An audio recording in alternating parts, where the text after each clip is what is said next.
दोस्तों नमस्कार। मैं खेमराज फौजदार एक बार फिर हाजिर हूँ वाईफाई हैक में यूट्यूब चैनल पर। तो हमारा पीछे वीडियो जो बना रहे थे हम, उसमें पिछली परीक्षाओं में रीट में आने वाले प्रश्नों पर हमारी चर्चा चल रही थी।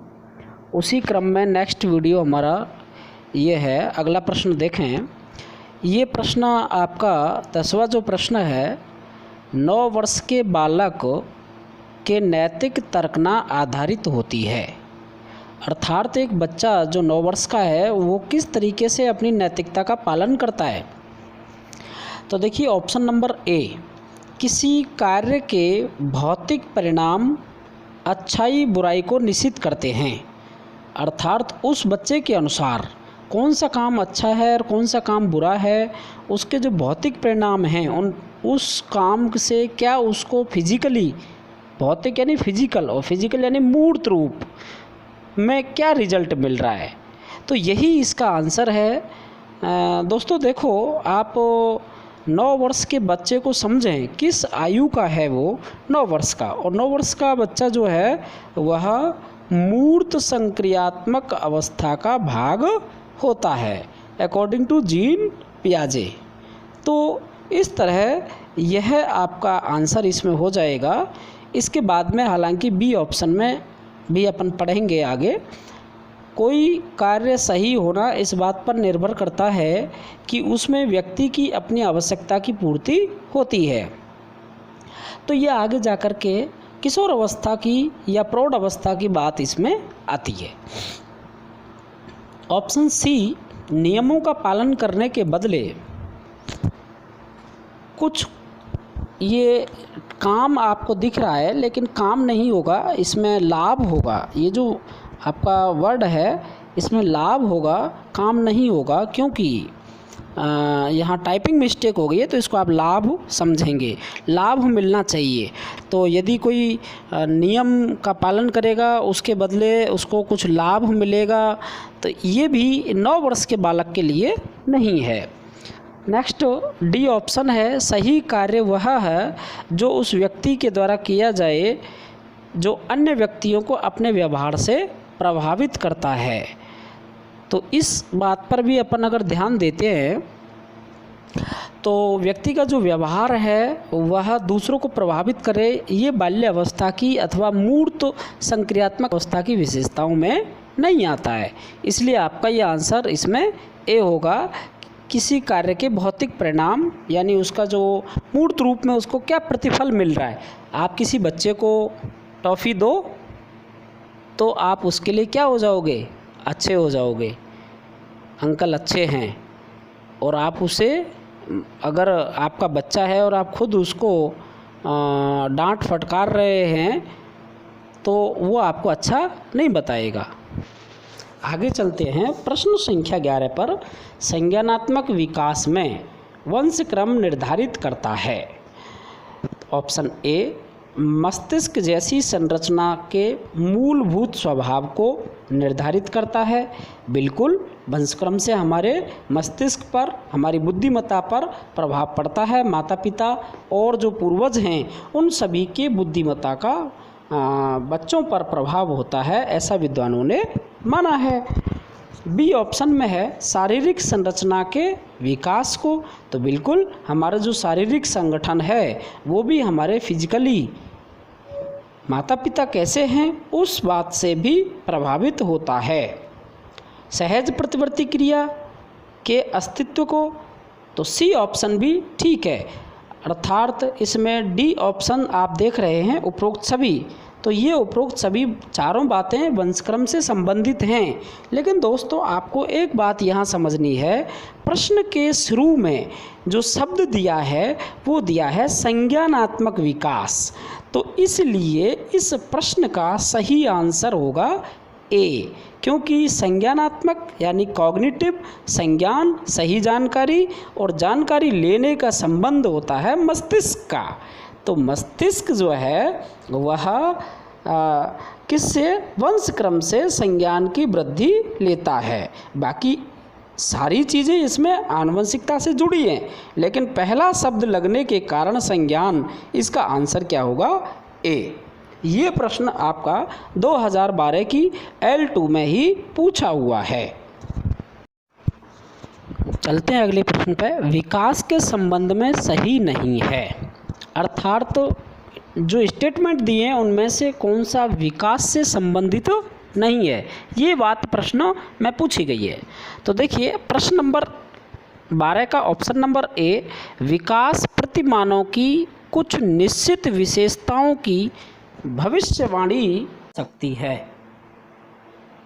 तो बिल्कुल विकास के जो कुछ प्रतिमान होते हैं उन कुछ निश्चित जो विशेषताएं होती हैं कि ऐसा विकास होगा तो उसकी ये विशेषताएं पाई जाती हैं, और प्रतिमानों के मॉडलों के आधार पर एक लंबे अध्ययन के बाद ये बताया जा सकता है कि इस प्रकार के विकास करने वाले बच्चों में क्या विशेषताएं पाई जाती हैं। तो ये बात बिल्कुल ठीक है। इसके बाद में ऑप्शन नंबर बी, विकास का उद्देश्य वंशानुगत संभाव्य क्षमता का विकास करना है। बिल्कुल जो विकास है उसका जो उद्देश्य है वह है वंशानुगत संभाव्य क्षमता, अर्थात अपने वंशानुक्रम में आगे की जो संभावना है बढ़ाने की, उसको और ज़्यादा विकसित करना है। तो ये बात बिल्कुल सही है। अच्छी जो हमारी प्रजनन दर है, शक्ति है, उसको कहीं बेहतर बनाना, इसका संबंध कहीं जीन से लिया जा रहा है, जेनेटिक्स से लिया जा रहा है कि अच्छे जीन यदि होंगे तो आगे की जो प्रजाति है वो भी हमारी अच्छी होगी। नेक्स्ट सी ऑप्शन में कहा गया है, विकास के विभिन्न क्षेत्रों में संभाव्य खतरे नहीं होते हैं। ये बात बिल्कुल गलत है, 100% गलत है। मैंने आपको अपने पीछे वीडियो पढ़ाए हैं, उनमें बताया भी है कि हर एक अवस्था के अपने कुछ खतरे होते हैं।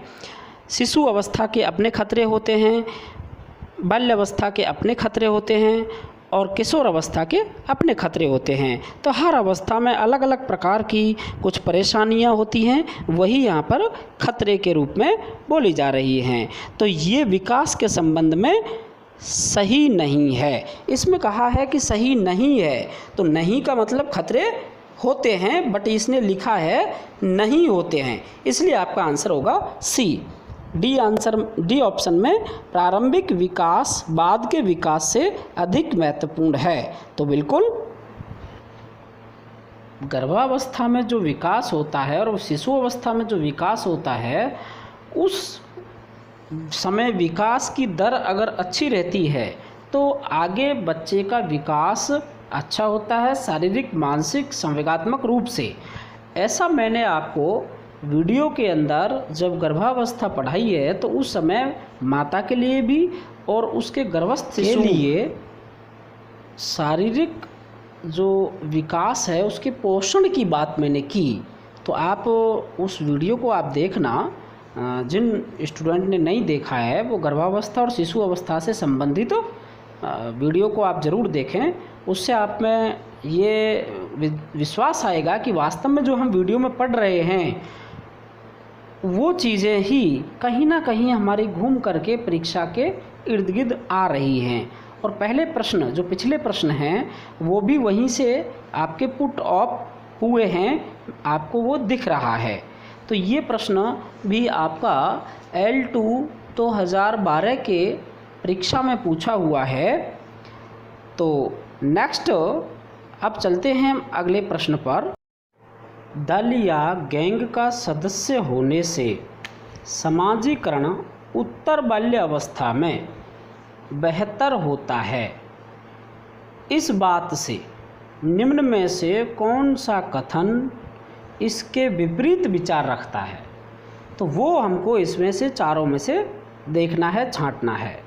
अब इसमें आप देख रहे उत्तर बाल्य अवस्था, और उत्तर बाल्य अवस्था का मतलब है बाल्य अवस्था, और बाल्य अवस्था होती है आपकी 7 से 12 वर्ष। तो इस अवस्था के अंतर्गत जो बालक में विशेषताएं पाई जाती हैं उनमें से कौन नहीं है, ये अपन देख रहे हैं। तो नंबर 1, वयस्क पर निर्भर ना होकर सीखता है। अर्थात बालक जो है वो अपने माता पिता पर पूरी तरह निर्भर नहीं होता और वो खुद ही क्या करता है, सीखता है। खेल के द्वारा, विभिन्न मूर्त वस्तुओं के द्वारा खुद सीखने लग जाता है। बिल्कुल सही बात है। नेक्स्ट बी ऑप्शन में जिम्मेदारियों को निभाना सीखता है।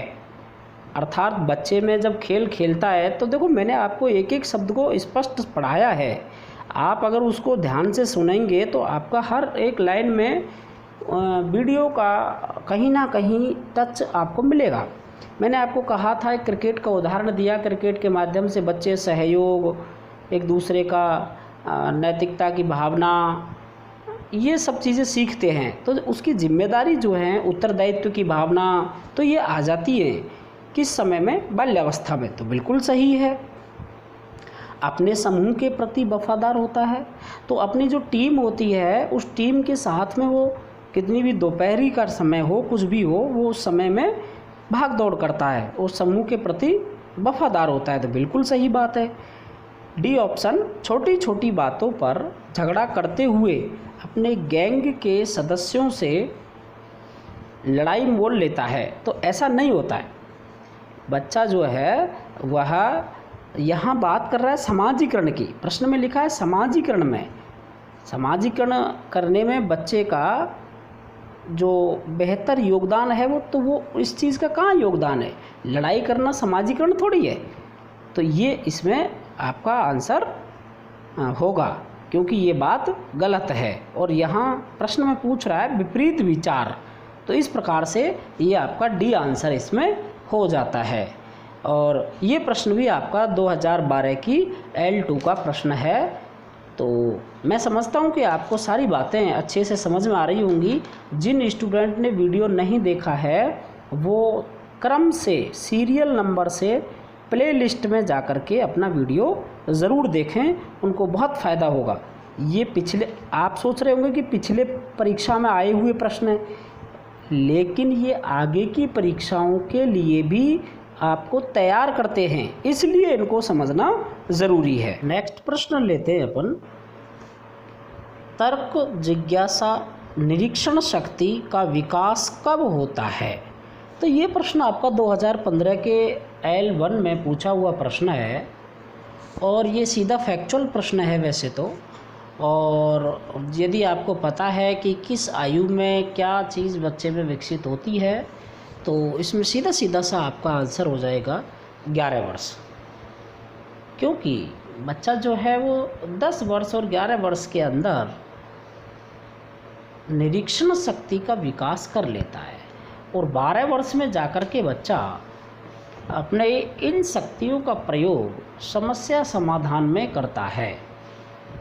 आप ये सारी चीज़ें जब बाल्यावस्था का मानसिक विकास वीडियो में पढ़ रहे होंगे तो वहाँ आपको ऐसे as it is, fact to fact मिल जाएगी। इसलिए मैं आपसे बार बार ये रिक्वेस्ट कर रहा हूँ कि जो बच्चे किसी कारण से नहीं देख पा रहे हैं वीडियो, वो आगे पीछे करके कैसे भी समय निकाल करके वीडियो देखें।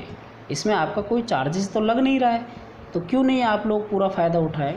तो नेक्स्ट चलते हैं अगले प्रश्न। 2015 की ही रीट L1 में पूछा हुआ प्रश्न है कि शारीरिक विकास का क्षेत्र है, यानी कि फिजिकली जो डेवलपमेंट होता है वो किस किस एरिया में होता है? तो ए ऑप्शन में स्नायु मंडल। तो स्नायु मंडल को इंग्लिश में हम कहते हैं नर्व सिस्टम या नर्वस सिस्टम। तो बिल्कुल नर्वस सिस्टम हमारा फिजिकल पार्ट है।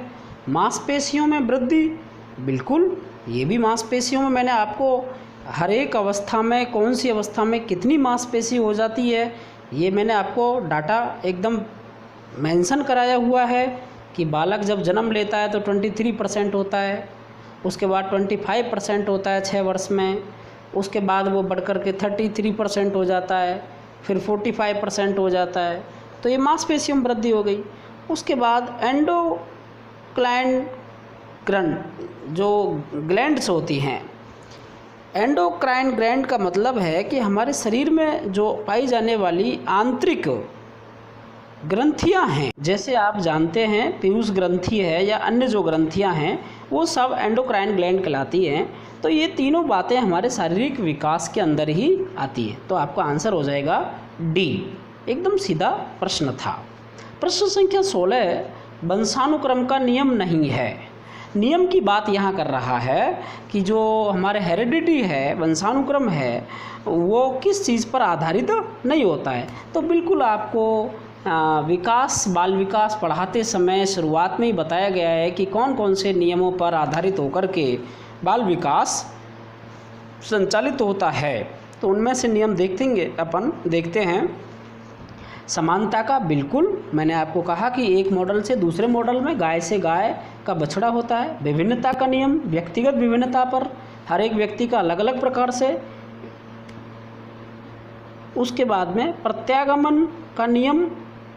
तो ये तीनों नियम जो हैं वो वंशानुक्रम के नियम हैं, लेकिन अभिप्रेरणा का जो नियम है वह लर्निंग का नियम होता है, ना कि वंशानुक्रम या विकास का होता है।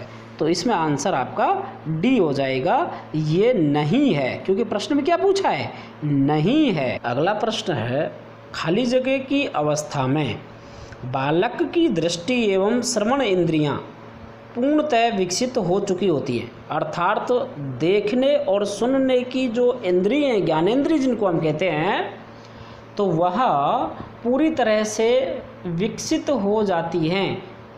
किस आयु में जा कर के? तो ये डाटा फैक्ट का क्वेश्चन है और सीधा प्रश्न है। इसमें आंसर होगा आपका 8 से 9 वर्ष में बच्चे की जो इंद्रियां हैं, जिनको कान और आँख आप कह रहे हैं, वो पूरी तरह से विकसित होकर के और कार्य करने लग जाते हैं। 2015 की L1 में ये प्रश्न भी पूछा हुआ है। अब अगला प्रश्न लेते हैं। इस अवस्था में नई खोज व घूमने की प्रवृत्ति बहुत अधिक बढ़ जाती है। तो घूमने की प्रवृत्ति और खेलने की प्रवृत्ति ये किस अवस्था में होती है या पाई जाती है? तो आपने सीधा सीधा फैक्ट पढ़ा हुआ है, उत्तर बाल्यावस्था। तो इसका आंसर हो जाएगा आपका बी। तो इसमें कोई कठिनाई वाली बात नहीं थी। L1 2015 में ये प्रश्न पूछा हुआ है। तो दोस्तों आपने ये देखे आज 9 प्रश्न और टोटल हुए आपके 2 वीडियो में 18 प्रश्न। और इन 18 प्रश्नों के साथ में मैं समझता हूँ कि आपने अगर एक प्रश्न के साथ में 4 प्रकार के फैक्टों की भी जानकारी ली तो आप 32 प्रश्नों के बारे में जानकारी आपने ले ली है। तो आगे बने रहिए वाईफाई ऐप में और KR फौजदार के साथ में। बहुत सारा डिटेल से आपको डिस्क्रिप्शन टाइप से हम आपको बताएंगे। कहीं कोई आपको प्रॉब्लम लगती है तो आप कमेंट करके बताएं। लगातार आपके लिए वीडियो में भी सुधार ला रहे हैं, तकनीकी में भी सुधार ला रहे हैं और प्रयास अच्छा रहेगा। आप लोगों के लिए अन्य सब्जेक्ट भी कुछ शुरू करने का विचार है, जैसे पॉलिटिकल साइंस भी आपको अब कुछ दिन में प्रारंभ कर दी जाएगी। तो निश्चिंत रहें, अच्छे से आप वीडियो को शेयर करें, लाइक करें, सब्सक्राइब करें। आपके लिए हम लोग इतनी मेहनत कर रहे हैं, तो फिर आप कम से कम शेयर तो जोरदार मार ही दिया करो। दोस्तों आग लगा दो एक तरीके से, शेयर शेयर शेयर शेयर करके। ठीक है, ओके, थैंक यू। जय हिंद, जय भारत। और लॉकडाउन में घर पर रहें। धन्यवाद।